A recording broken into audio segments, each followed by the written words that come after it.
Soal peluang duet Prabowo-Ganjar, Hasto, Capres 2024 dari internal PDIP. Surabaya, Sekjen PDI Perjuangan, PDI, Hasto Kristianto menegaskan calon presiden 2024 yang akan diusung berasal dari internal PDIP. Hal itu diungkapkan Hasto saat menjawab isu soal kemungkinan duet Prabowo Subianto dengan Ganjar Pranowo di Pilpres 2024. Hasto mengatakan, PDIP punya mekanisme demokrasi khas yang bekerja dengan baik. Hal dibuktikan dengan banyaknya pemimpin yang dihasilkan PDIP. Hasto mencontohkan salah satunya adalah Wali Kota Surabaya Eri Cahyadi.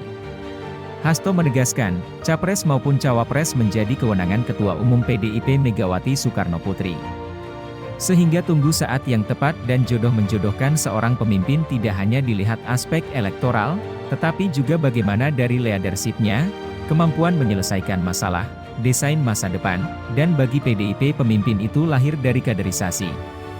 Untuk Capres, itu berasal dari internal partai, PDIP, itu amanat dari Ibu Megawati Soekarnoputri, kata Hasto kepada wartawan usai rapat koordinasi teknis, Rakornis, di Hotel Fasa Surabaya, Minggu, 19 Maret 2023. Hasto mengatakan, tidak menutup kemungkinan PDIP untuk berkoalisi.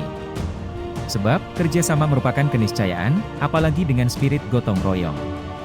Partai berlambang banteng moncong putih itu membuka peluang koalisi dengan beberapa partai yang sudah ada di dalam pemerintahan.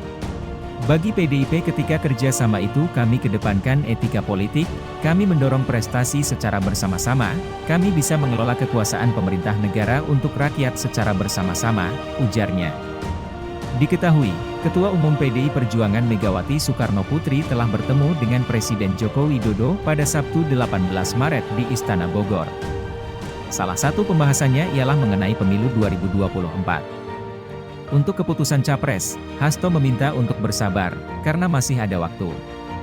Pemilu 2024 akan dilaksanakan pada September, sehingga Megawati akan mengumumkan keputusannya pada waktu yang tepat. Tentu saja Ibu Megawati akan mengambil keputusan yang tepat. Kemarin sudah diawali dengan suatu dialog, bayangkan 2 jam 4 mata antara Ibu Mega dan Presiden Jokowi, pasti itu kan membahas hal-hal yang sifatnya serius, jelasnya. Sedangkan soal bocoran Capres dan Cawapres, ia menjelaskan, banyak pihak yang menempatkan posisi itu sebagai entitas tersendiri dan mendapat perhatian luas. Padahal, sehebat-hebatnya seorang presiden, jika tidak didukung sistemik partai politik yang mengakar di tengah rakyat, kekuatan anggota legislatif yang menopang kekuasaan seorang presiden, maka orang tersebut tidak akan mampu menjalankan tugas sebaik-baiknya. PDI Perjuangan melihat politik secara komprehensif. Kami menyiapkan anggota legislatif yang terdiri dari kader-kader yang digembleng, yang telah disekolahkan dan melalui proses kaderisasi. Ini satu tarikan nafas dalam menopang kepemimpinan yang akan datang, bebernya. Sehingga stabilitas politik pergerakan ekonomi yang progresif untuk rakyat, membangun kepemimpinan Indonesia bagi dunia lahir sebagai kekuatan penuh di bawah panji-panji PDI Perjuangan, tandas Hasto.